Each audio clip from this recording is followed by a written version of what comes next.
Hi, my name is Jane Pigrelli, and this presentation is going to be covering G protein-coupled receptors, also known as GPCRs. In this video, the following topics will be discussed. What is signal transduction? What is the GPCR, both its structure and its purpose? GPCR in action, meaning the process and the signaling cascades, examples of GPCRs, and pathology related to them. Topic number 1, signal transduction, cellular communication 101. Cells are the most basic unit of life. They enable us to grow, move, live, experience senses, and repair our injuries. But how do they, a microscopic part of our body, enable us to do all the things that we do? Well, cells communicate through cellular signaling, which is the process of using signals to transmit messages from one cell to the other. Signal transduction is the means by which cells communicate. It is the conversion that takes place when a signal that is generated from outside the cell is received into another cell and triggers a response. The cell that sends the signal is called the signaling cell. The cell that ends up receiving and using the signal is called the target cell. And this process goes as follows. First, a signaling cell sends out an outbound message in the form of a protein, peptide, steroid, amino acid, gas, or fatty acid. At this point, the message is called an extracellular signaling molecule because it's outside of the target cell, which is the point of reference. Next, in the reception stage, if you look at the diagram, that's where this diagram starts, the signal reaches the target cell, usually its receptor, and through signal transduction, which usually involves cellular proteins, becomes a message that gets propagated inside of the cell and then triggers a response, which is the third step that shows in this diagram. The response usually involves some sort of conformational change in an effector cell that alters, kickstarts, or stops an event or process from occurring. An example that I have used when teaching this topic is to think of the signaling cell as a quarterback in a football game. The football he is throwing is the signaling molecule, and the receiver is the target cell. During the time the football is traveling from the quarterback to the receiver, the football is known as an extracellular signaling molecule. Once the receiver, or the receptor, catches the ball, then he has the ability to perform a task with it, and at that point, the football is known as an intracellular signaling molecule. From there, the receiver can run the football across the field to accomplish a touchdown. This would be the same as the target cell using the intracellular signaling molecule to accomplish a task or initiate a change within a cell. The change, or that final response, would be like the touchdown. Although the processes involved in cellular communication are a bit more complicated than I just described, it will aid you in the comprehension of our main topic for this presentation, which is pertaining to G-coupled protein receptors. Again, they're called GPCRs for short. So G-coupled protein receptors, as their name implies, are receptors. Going back to the football analogy, the GPCR would be equivalent to the receiver. It receives a signaling molecule, just like a receiver catches a football, and then once the ball is caught, the receiver changes his position to best perform a task, which will eventually hopefully lead to a response or a touchdown. In short, a GPCR, a G-coupled protein receptor, is a polytopic integral transmembrane polypeptide, meaning it goes all the way through the plasma membrane. It's permanently attached to it, and it has several folds that occur throughout the membrane, 7 to be exact. And for this reason, it's sometimes called a 7-transmembrane receptor. The molecule has amphipathic properties, which means that part of it is hydrophobic and part of it is hydrophilic. I will clarify the meaning of these terms on the next slide and explain how that fact allows it to be an integral component of the membrane. Before we dive any deeper into GPCRs, I will briefly review the properties of the plasma membrane since a GPCR is a transmembrane protein, and the concepts of hydrophobic and hydrophilic that need to be understood to recognize the significance of the structure of the GPCR. So the plasma membrane of a cell consists of a phospholipid bilayer, meaning there are two rows of phospholipids. Phospholipids have a hydrophilic head and a hydrophobic tail. To help explain those terms, let's talk about the root words. So the term hydro refers to water. And you can think of a phobia as something someone fears. So note in the word hydrophobic that the second half of that word is similar to phobia. When a molecule is hydrophobic, therefore, it has a fear towards water, meaning it does not want to be anywhere near it and it will go to lengths to avoid it. So philia actually means friendship. Specifically, it refers to something that is well loved. In keeping true to its definition, a hydrophilic molecule is a molecule with an affinity or great desire to be around water or fluid.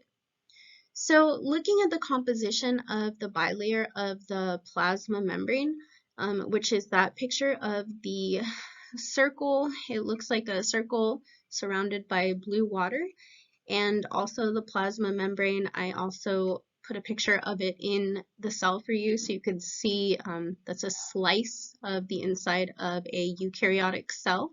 So you can see the little sliver that is the plasma membrane. You can see from the image with the circle that the hydrophobic heads of the phospholipids, which are the red circular portion, face the extracellular and intracellular fluid because remember they're hydrophilic, they love water. And the hydrophobic tails hide from the water by facing away from it, and the tails are the lighter orange color part. They're hiding from the water. So according to the same hydrophobic and hydrophilic principles that phospholipids follow, the same is true for the GPCR polypeptide, and we'll get into that on the next slide. But really quick, if you take a look at the white circle image, that's a singular phospholipid, and it's just a blown up view showing you which one is the hydrophilic head and which part is the hydrophobic tail. So on this slide, I did my best to superimpose the ribbon molecule of a GPCR on top of an image of the same polypeptide, but composed of red and blue spheres, meant to show which regions of the structure is hydrophobic and which regions are hydrophilic. And I'll explain why in a second that that's important. So the blue spheres correspond with the parts of the protein that are hydrophilic, which are the sections in the extracellular and intracellular space that like water. The hydrophobic region is represented by the red spheres, which is the section of the GPCR that is in the membrane, because recall it wants to avoid that water. So the reason that this is important to know is because it's this property of the protein that allows it to remain in its location. So the fear of water in the hydrophobic region of the molecule keeps that part in the membrane, whereas the hydrophilic portion of it keeps those portions of it out of the membrane and in the extra and intracellular fluid where they are. Now, why is this important for this protein to remain as a transmembrane polypeptide? So for this protein to act as a receptor and be effective in signal transduction, it needs to have an extracellular region to receive that extracellular signaling molecule we talked about earlier, and a region that is able to trigger a response inside of the cell. So therefore, the shape and arrangement of this protein, meaning parts of it are outside the cell, parts of it are inside the cell, and part of it goes across it, allows the GPCR to function as it needs to, and the hydrophobic and hydrophilic regions keep it in the location that it's in, giving it the ability to have and perform the actions that it needs to have an effect on the cell. So looking deeper into the basic shape of the GPCR, because there are minor differences between GPCR types, the main structure you will find 7 alpha helices. So in this image, each of those alpha helices are labeled with a T and their corresponding numbers. So you'll see, for instance, T1, TM1, TM2, TM3, TM4, all the way through 7. They're connected by 3 extracellular loops, and in those images, those are labeled by ECL. You can see that towards the top on the right-hand side. And 3 intracellular loops, which in the image, those are labeled ICL and are towards the bottom. There's also a carboxyl C terminus shown in purple and an amino terminus and N terminus shown in orange. So although you will always see a GPCR depicted in the manner similar to how this image shows it, even in its unactivated form, meaning when there's no extracellular signaling molecule bound to it, it's constantly undergoing very rapid but minor fluctuations in shape of arrangements, and that's usually referencing to its alpha helices. It must be understood that a GPCR is a receptor that activates a G protein. Some students confuse this point. So in the images on the slide, the green snake-looking object is a very minimalistic representation of a G protein coupled receptor, and the image to the right displays all of the subunits of the actual G protein. This includes the alpha, the beta, and the gamma region. When stimulated to do so by an extracellular signaling molecule, a G-coupled protein receptor activates the G protein. G proteins get their name from the fact that they bind with guanine nucleotides such as GDP and GTP. The G protein depicted in this image is not in its activated state, nor is the G-coupled protein receptor. So let's take a look at a GPCR in action. Image 1 shows a G-coupled protein receptor pictured in green, again in its very minimalistic drawing, without any extracellular signaling molecule bound to it, so it's in an inactive state. Image 2 shows that an extracellular signaling molecule, shown as a red circle, has bound to the G protein coupled receptor, which in turn changed the shape of the receptor. Picture it as elongating it and kicking it outward. This change in the conformation in the GPCR actually causes a subsequent change in the alpha subunit, which is shown in yellow, of the G protein. It's almost like it's opening its mouth to spit out the GDP, and then now that the GDP is out, the GTP, which is a higher energy molecule with an extra phosphate, can come in the alpha subunit. Once in, another conformational change is triggered, and now we're going to look at image 3, which then causes the beta and gamma subunits, again of that G protein, to disassociate. Being disassociated allows all of the subunits of the G protein to interact with the target proteins. Activated G proteins can then regulate ion channels, causing immediate cellular change to occur. They can also activate membrane-bound enzymes such as adenyl cyclase, which creates cyclic AMP, which is a secondary signaling molecule, or they can activate phospholipase C, which generates inositol triphosphate and diglycerol, which increases calcium concentrations.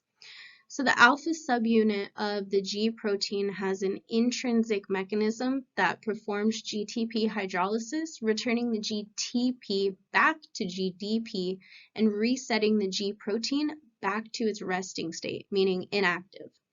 It is equally important that a G protein be turned off as it is for it to be turned on, considering that it initiates a cellular change. So I must mention that when thinking about the entire process involved from the time that a ligand or an extracellular signaling molecule binds to a GPCR to the time that there's a desired effect in the cell, it's important to take into account that the GPCR's effect on the G protein is not the final step in a cellular response, but rather is a necessary step to start a chain reaction of events that will have a domino effect that will lead to said cellular response. And that's what we know as a signaling cascade. So to connect all the dots from everything that we've just spoken about, I have included an animation that will be playing on loop as I walk you through this process. So this shows a blood vessel in pink releasing a hormone which serves as an extracellular signaling molecule.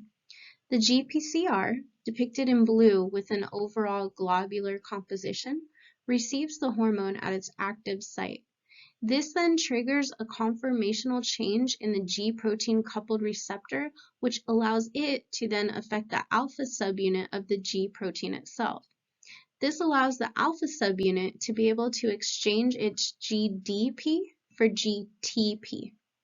This causes an additional change, but this time in the remaining beta and gamma subunits of the G protein, which causes them to dissociate. Once dissociated, the subunit of the protein goes on to have a signaling cascade. So in this particular animation, the alpha subunit of that G protein is causing a change in the adenyl cyclase, which serves as a catalyst for the production of CAMP, which is cyclic adenosine monophosphate, which is a secondary messenger involved in a plethora of different biological processes from sensory input to nerve transmission. So now that we've talked pretty extensively about G-coupled protein receptors, let's go ahead and look at some specific examples of them and the 5 main classes that they're divided into. So there's actually a lot, and I mean a lot, of different types of G protein coupled receptors, about 826. But fortunately, they can be classified into 5 main types. And those types are Class A, Class B1, Class B, Class C, and Class F. And we'll go through each of those in a moment. So let's start by talking about Class A GPCRs, which are your rhodopsin-like receptors. So this is going to be your biggest group. The actual, I'm going to use the word template, that was constituting the main structure of the transmembrane portion of the G protein coupled receptor was based off of that B2 adrenergic receptor. So that's like when you see images, unless they're specifically of different classes, when you see an image of a basic structure for a G protein coupled receptor, that's going to usually be your B2 adrenergic receptor that you're seeing an image of. And that's a really important one because it actually receives epinephrine.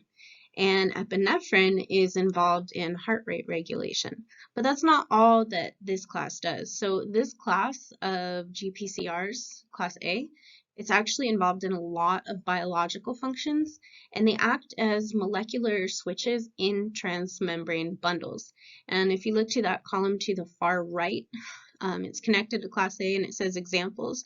Those are some examples of very specific class A GPCRs. So you can see in there the adrenoreceptors, that's your B2 adrenergic receptor that we talked about, belongs to that.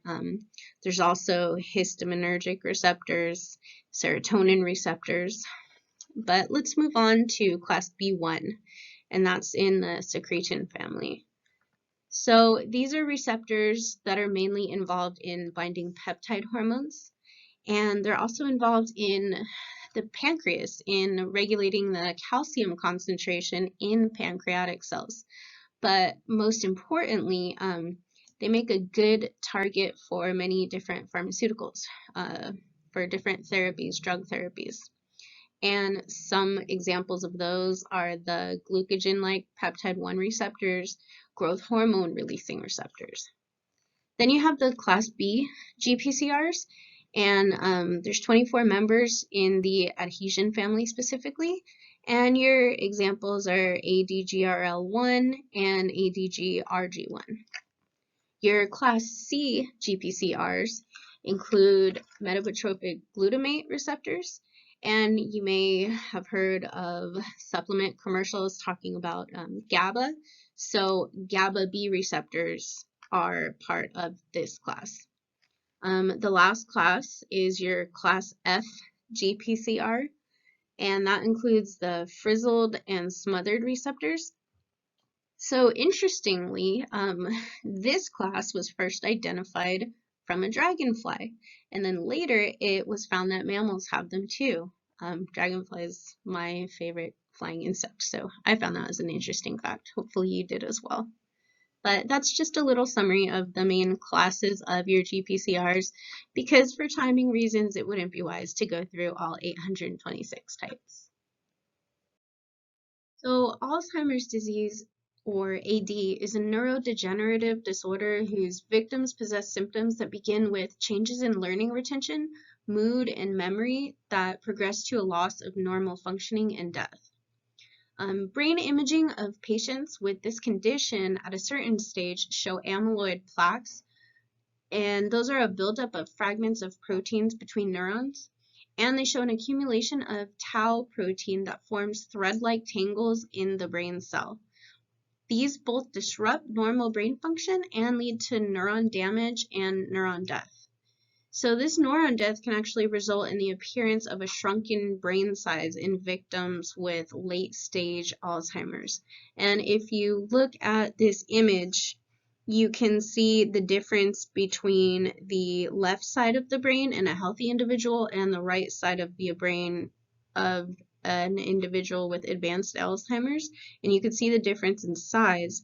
And then that picture in the top middle, that's showing a neuron, and you can see the beta amyloid plaques that are developing. And if you look at the smaller rectangle that's somewhat inside of that image, it shows a normal healthy brain cell, and you could compare the two. So beta amyloid peptide, whose deposits are hallmark signs in the disease, are formed when amyloid precursor proteins, or APPs, are cleaved via the amyloidogenic pathway. This results in plaques. Now, GPCRs were found to have altered rates of expression. So this is for factors involved in inflammation, such as the GPCRs, the histamine H4 receptor, the G protein coupled receptor 2, they were both upregulated.